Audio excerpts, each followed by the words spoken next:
Assalamualaikum warahmatullahi wabarakatuh. Halo rekan-rekan mahasiswa. Kali ini kita akan masuk ke akuntansi dasar dan praktik pada pertemuan ke-6, yaitu bahasan akuntansi perusahaan dagang, jurnal khusus, dan juga jurnal umum. Nah, apa itu perusahaan dagang? Perusahaan dagang atau merchandising firm adalah perusahaan yang kegiatan usahanya hanya membeli dan menjual barang dagangan tanpa melakukan perubahan apapun. Jadi, perusahaan dagang ini hanya membeli barang dagangan dan menjualnya kembali tanpa mengubah bentuk dari barang dagangan tersebut. Nah, ini yang dinamakan dengan perusahaan dagang atau merchandising firm. Pada transaksi perusahaan dagang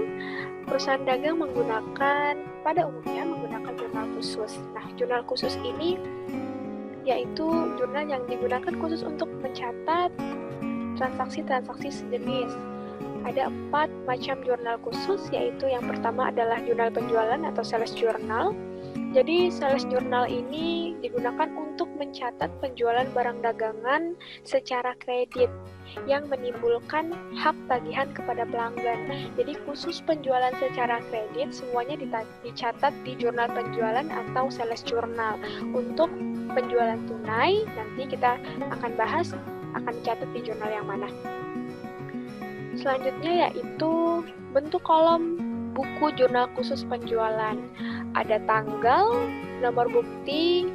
Biasanya nomor bukti ini diisi dengan nomor faktur, kemudian debitur, nama perusahaan atau nama pembeli yang melakukan pembelian kredit kepada perusahaan tersebut, kemudian ref atau referensi. Jadi referensi ini berfungsi sebagai penanda ketika sudah dipindahkan ke dalam rekapitulasi jurnal khusus penjualan. Selanjutnya yaitu tentunya jumlah dari penjualan tersebut. Jurnal yang kedua yaitu jurnal pembelian atau purchasing journal, yaitu jurnal perusahaan dagang yang untuk mencatat pembelian barang secara kredit. Nah, kalau tadi jurnal pembelian khusus untuk pencatatan penjualan kredit, jurnal pembelian digunakan untuk khusus mencatat pembelian secara kredit yang menimbulkan hutang kepada pemasok. Nah, jadi jurnal pembelian ini konsepnya sama seperti jurnal penjualan, hanya saja ini pada proses pembelian. Berikut adalah kolom buku jurnal khusus pembelian. Biasanya jurnal khusus pembelian ini formatnya sama dengan jurnal khusus penjualan, cuman mungkin di sini agak berbeda tergantung kebutuhan dari transaksi pembelian tersebut. Di sini tanggal, nomor bukti, kemudian keterangan.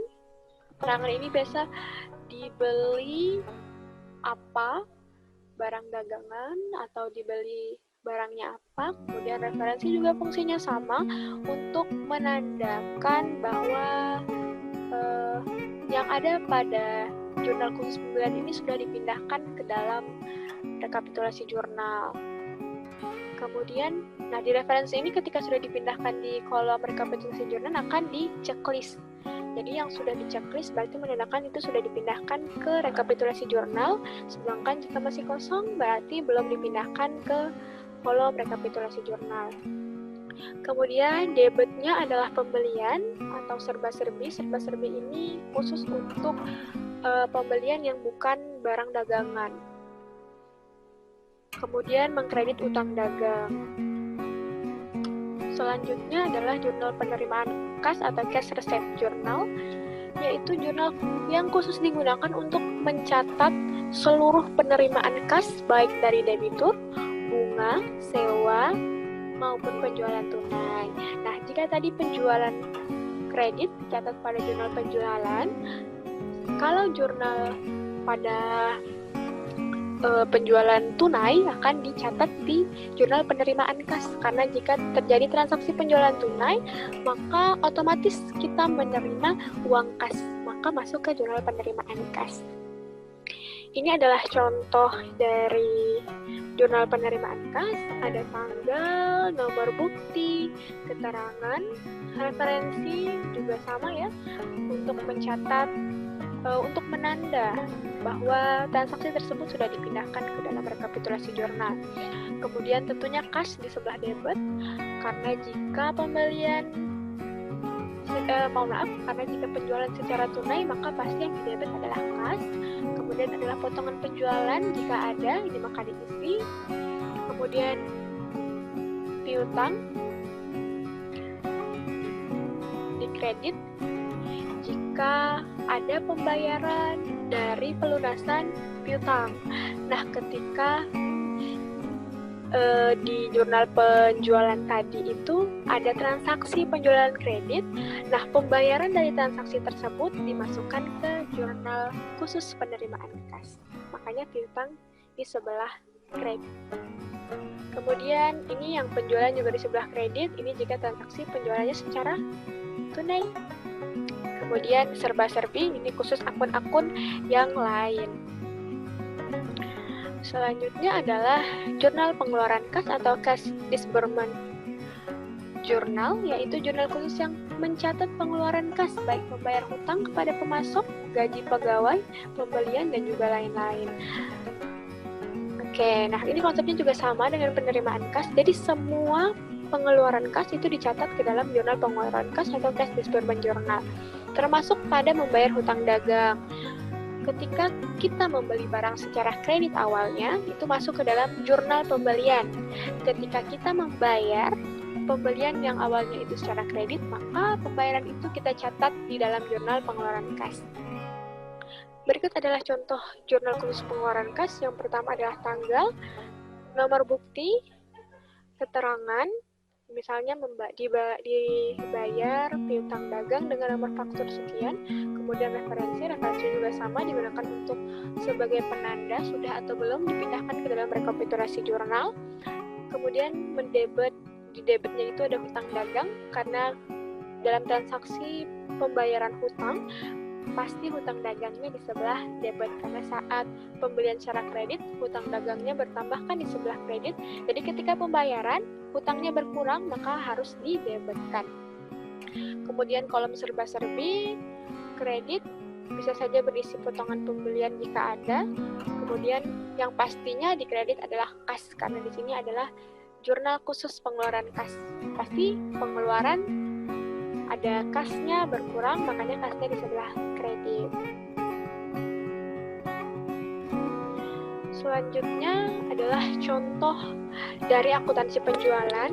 Di sini ada contoh dari yang pertama adalah jurnal penjualan tunai. Ini adalah contoh jurnal untuk transaksi penjualan tunai. Misalnya dengan soal menjual barang dagangan secara tunai seharga 500.000. Karena penjualan secara tunai pastinya kita menerima kas, makanya kasnya di sebelah kredit, dan juga penjualan atau sales di sebelah kredit besar 500.000. Jadi pola penjualan tunai ini seperti ini. Jika ada potongan penjualannya ada di sebelah kredit. Mohon maaf jika ada potongan penjualan ada di sebelah debit. Jadi nanti kasnya, kemudian potongan penjualan, kemudian penjualannya di sebelah kredit. Nah, untuk jurnal yang ini dicatat ke dalam buku jurnal penerimaan kas atau cash reservement journal. Selanjutnya yaitu jurnal penjualan kredit.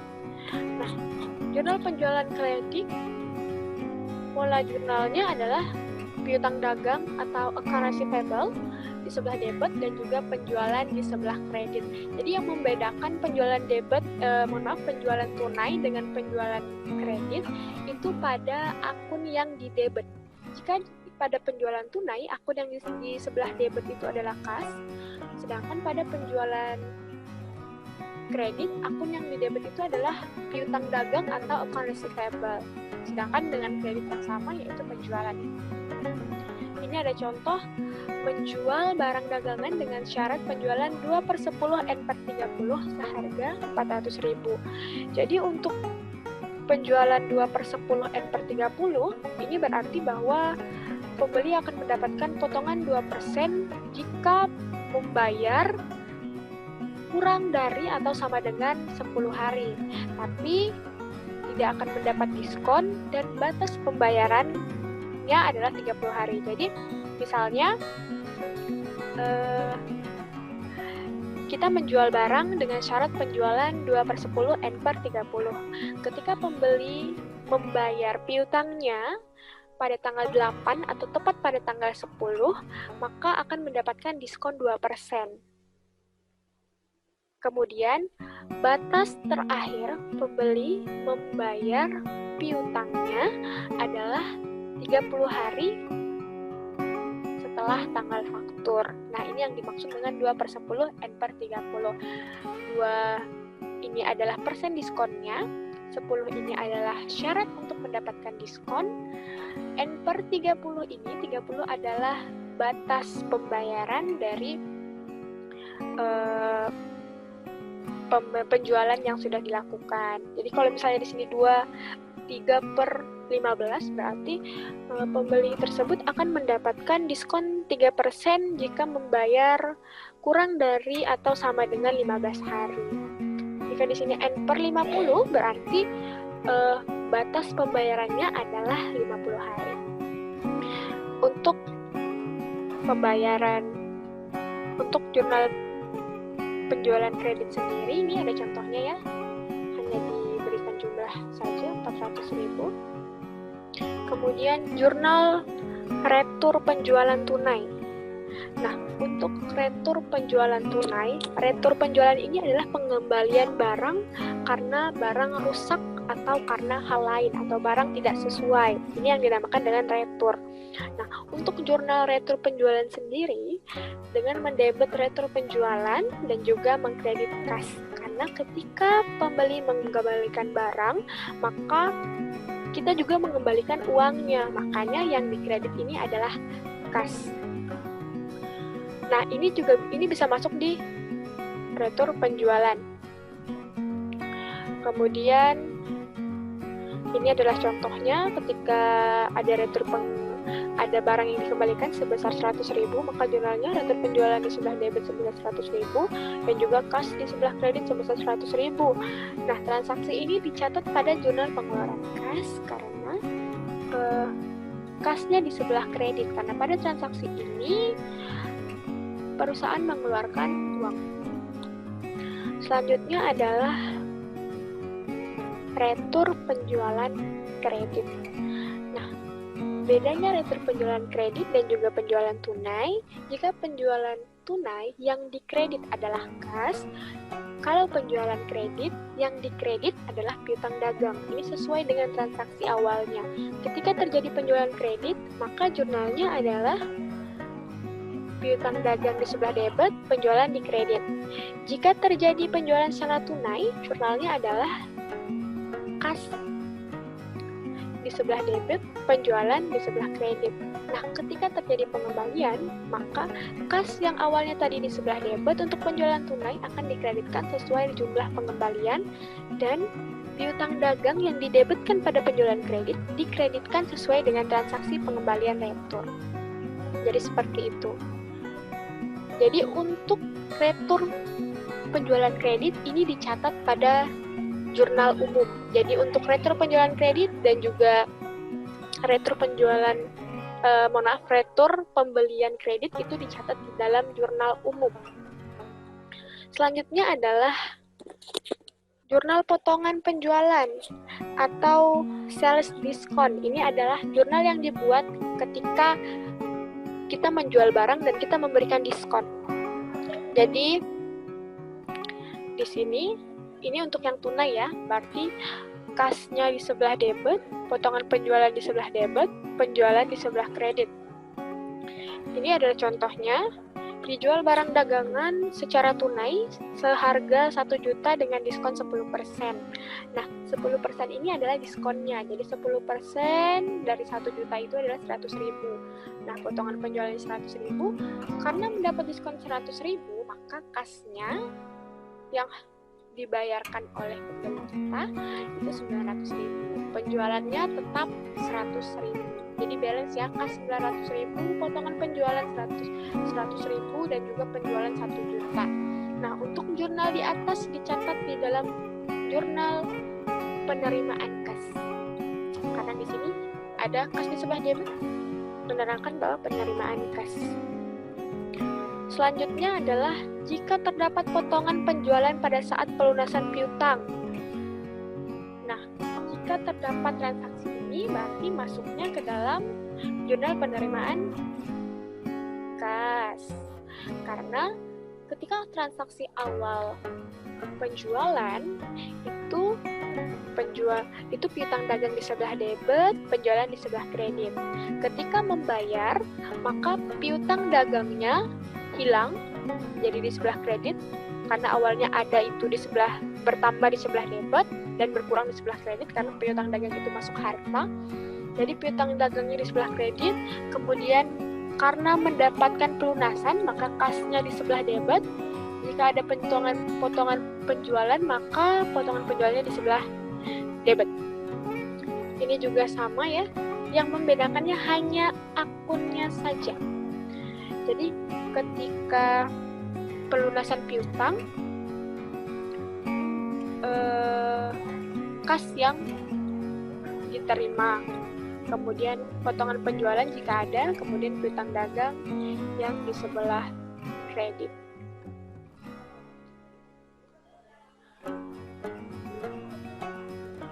Kalau misalnya pada penjualan tunai, dia langsung mengkreditkan penjualan. Kalau misalnya kredit, dia mengkreditkan piutang dagang. Karena transaksi sebelumnya pada sales journal itu sudah dicatat penjualannya. Selanjutnya adalah akuntansi pembelian. Ini adalah contoh jurnal pembelian atau purchase. Ini untuk pembelian tunai ya, dengan mendebit akun pembelian dan juga kas. Yang perlu diingat adalah penjualan itu akunnya bertambah di sebelah kredit. Untuk pembelian itu, jika terjadi transaksi, pembelian ada di sebelah kredit. Pembelian adanya di sebelah debit. Jadi penjualan di sebelah kredit, pembelian di sebelah debit. Kemudian kas, karena kita membeli, kita pasti mengeluarkan uang, makanya kas di sebelah debit. Ini contohnya, pembelian 1 juta, kas 1 juta, ini dicatat di jurnal pengeluaran kas. Untuk jurnal pembelian secara kredit, kita mendebit pembelian, sama ya, yang membedakan hanya akun kreditnya saja. Akun debitnya sama pembelian. Kalau misalnya pembelian tunai, yang dikredit adalah kas, sedangkan jika pembelian kredit, maka yang dikredit adalah hutang dagang. Karena ketika kita membeli barang secara kredit, kita punya hutang. Contohnya, dibeli barang dagangan dengan syarat 2/10N/30 sebesar 1 juta. Nah, syarat 2/10N/30 ini hanya berlaku dan hanya dapat dipergunakan perhitungannya ketika pembayaran. Ketika pembayarannya masuk ke dalam periode kurang dari atau sama dengan 10 hari, maka mendapatkan 2%. Tapi pada saat pembelian di awal, ini kita abaikan saja dulu syarat pembeliannya. Nanti ketika pembayaran dari yang bersangkutan dengan transaksi ini, maka kita lihat lagi syarat pembeliannya. Kemudian di sini ada pembelian di sebelah debit sebesar 1 juta, hutang dagang di sebelah kredit sebesar 1 juta. Transaksi ini dicatat pada jurnal pembelian. Oke, selanjutnya adalah retur jurnal pembelian. Kalau tadi retur penjualan itu retur penjualannya di sebelah debit, pada retur pembelian ini retur pembeliannya di sebelah kredit karena mengurangi dari pembelian kita. Jadi logikanya ketika kita beli itu kita mencatat pembelian di sebelah debit, pembelian kita bertambah. Ketika kita melakukan retur atau transaksi pengembalian barang kita kembalikan kan, otomatis barang kita berkurang, sehingga retur pembelian itu adanya di kredit, karena retur pembelian ini nanti pada laporan keuangan akan mengurangi saldo dari pembelian, karena dikembalikan barangnya. Ini ada contoh, barang dagangan dibeli tunai, dikembalikan seharga 100.000. Di sini jurnalnya adalah kas sebesar 100.000 dan jurnal pembelian sebesar 100.000 dicatat di jurnal penerimaan kas. karena kita awalnya beli secara tunai, kemudian dikembalikan uangnya, berarti uang yang dikembalikan itu dicatat sebagai kita adalah penerimaan. Selanjutnya adalah jurnal pembelian kredit, yang membedakan dengan jurnal pembelian tunai pada ini retur jurnal pembelian kredit. Nah, yang membedakan dengan retur pembelian tunai ini hanya ada pada akun yang didebet. Kalau pada pembelian tunai yang didebet adalah kas karena pengembalian uang, sedangkan untuk pembelian kredit yang didebet adalah hutang dagang karena akan mengurangi hutang dagang. Dengan contohnya di sini hutang dagang 1 juta, retur 1 juta dicatat dalam buku jurnal umum.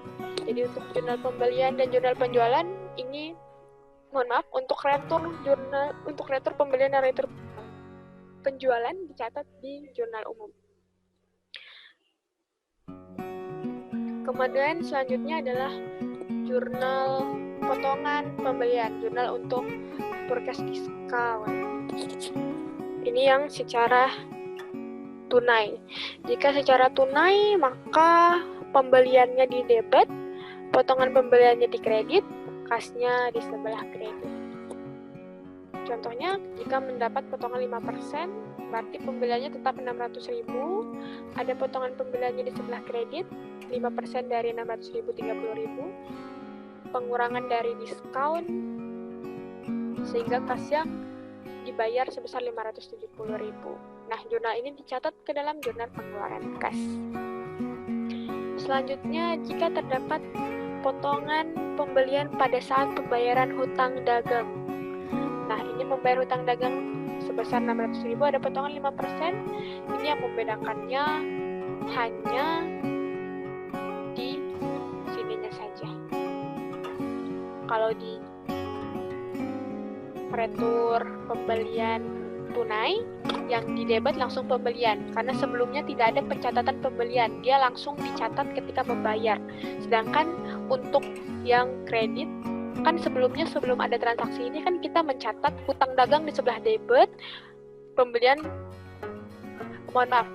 di sebelah debit, hutang dagang di sebelah kredit, sehingga ketika pembayaran yang didebetkan adalah hutang dagang sebagai pengurangan atas hutang yang sudah dibayar. Selanjutnya adalah rekapitulasi jurnal khusus. Tadi ketika saya menjelaskan fungsi dari referensi, saya menyebutkan bahwa fungsi dari referensi itu menanda sebagai penanda ketika transaksi dipindahkan ke dalam rekapitulasi jurnal khusus. Nah, apa itu rekapitulasi jurnal khusus? Jadi, untuk memindahkan dari jurnal khusus ke dalam buku besar, sebaiknya terlebih dahulu dibuat rekapitulasi jurnal. Jadi, rekapitulasi ini berfungsi untuk penjumlahan secara global angka-angka dari akun-akun yang sama. Ketika ada transaksi penerimaan kas, di jurnal penerimaan kas ada 5 transaksi. Nah, pada transaksi masing-masing per tanggal itu dijumlahkan, kemudian dimasukkan ke dalam kolom rekapitulasi. Di sini adalah tujuan pembuatan rekapitulasi, tentunya mempermudah pemindahan dari jurnal khusus ke dalam buku besar, kemudian menentukan jumlah-jumlah yang harus diposting, menghindari kesalahan dari jurnal yang diposting, dan juga menjamin kebenaran nama akun yang diposting. Selanjutnya adalah cara membuat rekapitulasi jurnal khusus, menjumlahkan nilai yang terdapat dalam kolom jurnal khusus.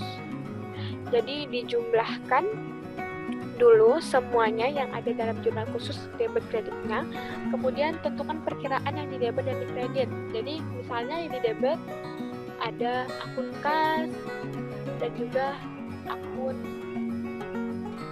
potongan penjualan. Nah, itu kita tentukan dulu. Kemudian memeriksa keseimbangan jumlah debit kredit dari masing-masing jurnal khusus. Jadi kalau dari awal sudah diketahui bahwa jurnal khususnya ini tidak seimbang debit kreditnya, maka bisa diperiksa terlebih dahulu sebelum diposting ke rekapitulasi jurnal khusus. Jika jurnal khususnya sudah seimbang, kemudian ketika diposting ke dalam rekapitulasi jurnal khusus tidak seimbang, berarti masih ada yang salah. Nah, inilah fungsinya untuk menghindari kesalahan dari jumlah yang diposting. Ini adalah bentuk rekapitulasi jurnal. Ada nomor akun, jadi di sini dibagi dulu kolomnya, debit kredit. Jadi di debit kredit ini ada nomor akun, jumlah, nomor akun, jumlah. Selanjutnya adalah contoh rekapitulasi. Ini contohnya dari jurnal pengeluaran kas ya. Nah, di sini kan bisa kita lihat nih, akun debitnya itu ada kas dan juga potongan penjualan. Sedangkan akun kreditnya itu ada piutang dagang, penjualan, serba-serbi di sini ada relator pembelian. Jadi di rekapnya itu seperti ini. 1111 ini adalah kas. Jadi kas ini semuanya dijumlahkan. Ini jumlahannya maka dapatlah 43.155. Kemudian 4102 ini adalah untuk potongan penjualan. Ini dijumlahkan nih 315 dan 460 ini dijumlahkan sehingga mendapatkan 775. Selanjutnya juga untuk akun-akun yang lain. Baik, sekian dari saya untuk mempraktekkan jurnal khusus dan juga rekapitulasi jurnal. Bisa dikerjakan pada lembar tugas mahasiswa. Wassalamualaikum warahmatullahi wabarakatuh.